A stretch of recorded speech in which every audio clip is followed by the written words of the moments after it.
श्री राहुल गांधी जो इसी सदन के सांसद हैं, राहुल गांधी ने लंदन में जाकर भारत को बदनाम करने की कोशिश की है और कहा है कि भारत में लोकतांत्रिक व्यवस्था पूरी तरह से तहस-नहस हो रही है और विदेशी ताकतों को आकर यहाँ पर भारत के लोकतंत्र को बचाना चाहिए। ये भारत की गरिमा पर, भारत की प्रतिष्ठा पर उन्होंने गहरी चोट पहुँचाने की कोशिश की है।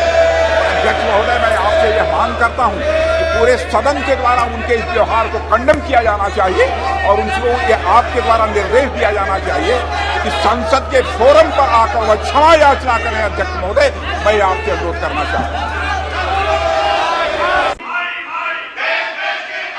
मैंने आज सुबह एक बहुत ही गंभीर विषय उठाया था कि एक वरिष्ठ नेता कांग्रेस के, जिन्होंने देश के बाहर जाके विदेशी धरती पर अंतर्राष्ट्रीय अलग देशों से कहा कि भारत में लोकतंत्र खतरे में है और ये मांगा कि यूरोप के देश या अमेरिका के देश भारत में आके हस्तक्षेप करें, भारत में आके वो भारत के लोकतंत्र में हस्तक्षेप करें। ऐसे व्यक्ति के ऊपर इस सदन में घोर निंदा करनी चाहिए। एक तरफ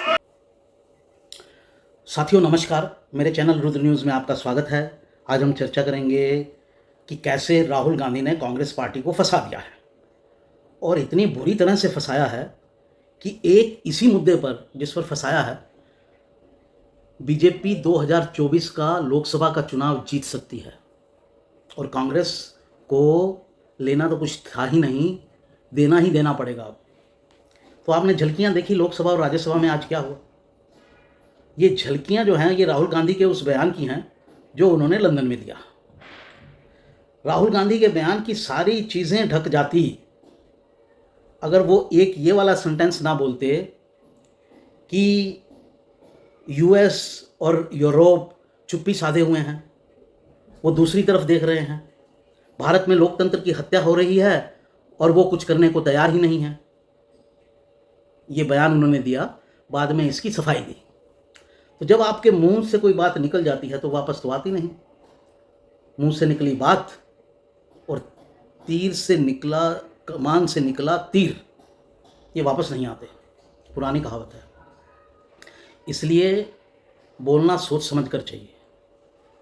अब राहुल गांधी का ये जो बयान है इसे कोई पचा नहीं पा रहा है कि अमेरिका को और यूरोप के देशों को आकर भारत में लोकतंत्र स्थापित करने में मदद करनी चाहिए। उन्होंने अंग्रेज़ी में दिया था ये बयान, लेकिन उसका मतलब यही है। और उसी दिन हम लोगों ने इस पर वीडियो बनाई थी कि ये क्या जयचंद जैसे बयान दे रहे हैं राहुल गांधी। आप जाकर हिस्ट्री में मेरे चैनल की देख सकते हैं।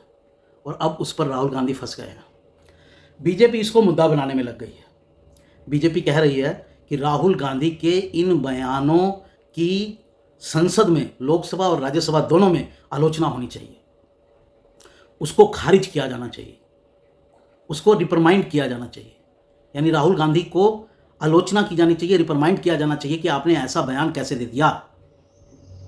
अब कांग्रेस की पूरी ताकत इसमें लग रही है कि कैसे ये मुद्दा संसद के फ्लोर पर ना आए, संसद में इस मुद्दे पर चर्चा ना हो।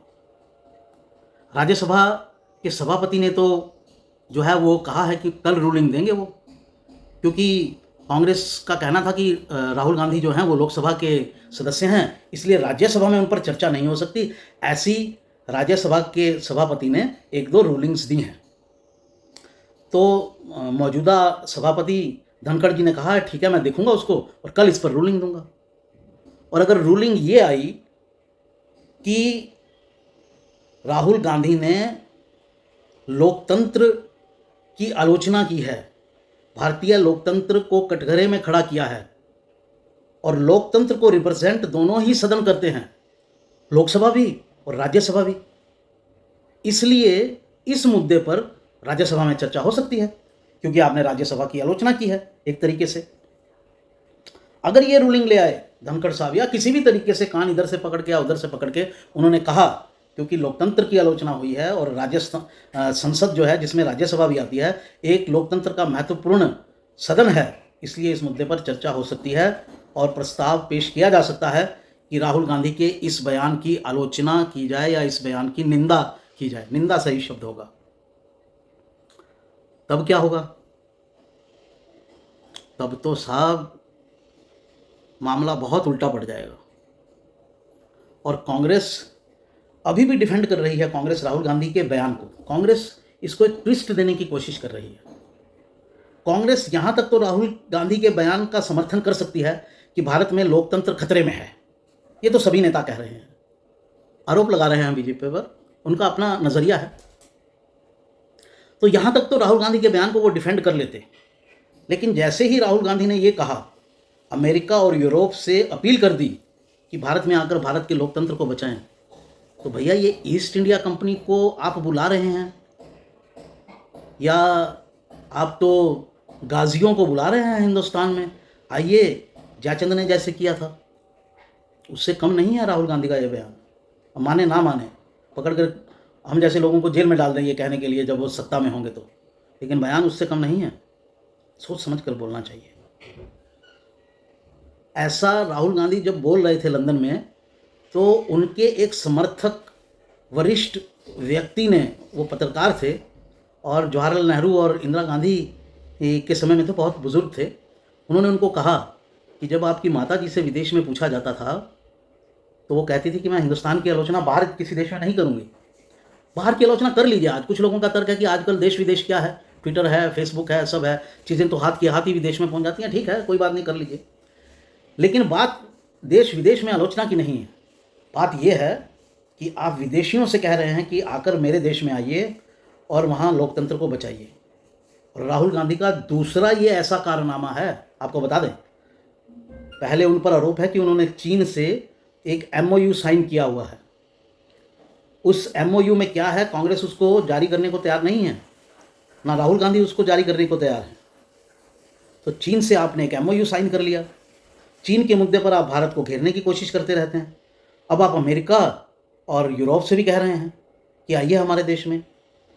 तो साहब ये जो उनका बयान है, ये उनका पीछा नहीं छोड़ेगा, 2024 तक ही नहीं, सदैव सदैव के उनके पॉलिटिकल करियर पर ये एक धब्बा लग गया है। जब भी वो कुछ बोलेंगे तो चीन के MOU जो है उनको याद कराया जाएगा। उन्होंने चीन से धन लिया, उनकी पार्टी की ऑर्गेनाइजेशंस ने या उनके पारिवारिक संगठनों ने, ये याद करवाया जाएगा। और कैसे उन्होंने अमेरिका और EU से अपील की कि आकर हमारे देश में लोकतंत्र को बचाइए, उनको ये याद करवाया जाएगा। मैं शुरू से ही कहता रहा हूँ, आप मेरे पिछले वीडियोस में भी देख सकते हैं, मैंने भारत यात्रा के समय भी कहा था, भारत यात्रा करने से कुछ नहीं होगा।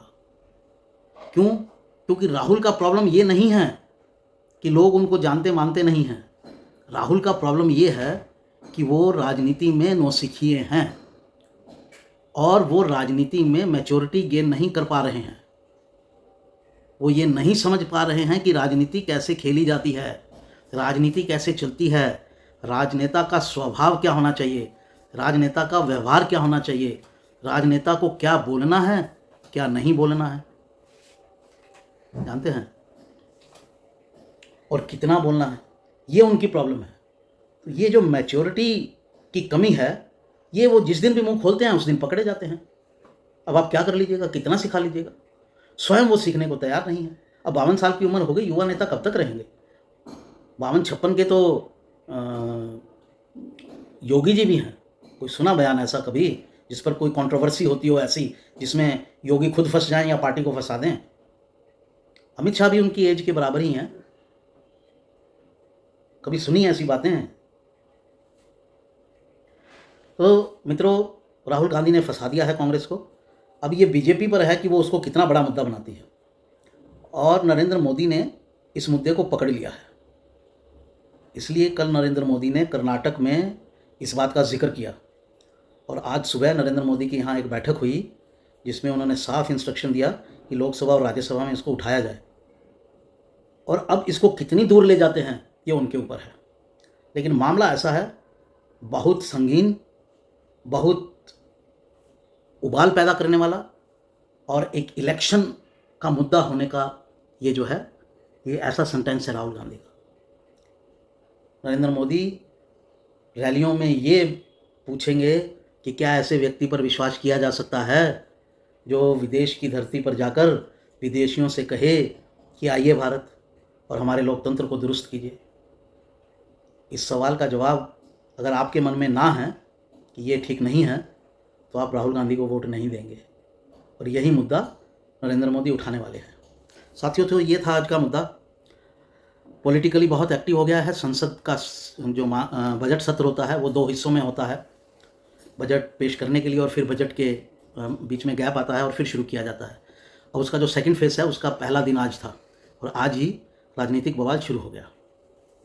तो उम्मीद करता हूं कि मेरी बात से आप सहमत होंगे, मेरे चैनल को लाइक करेंगे, इस वीडियो को लाइक करेंगे, आगे बढ़ाएंगे, शेयर करेंगे, और अगर मेरी बात आपको पसंद आई है तो आप चैनल को सब्सक्राइब करेंगे।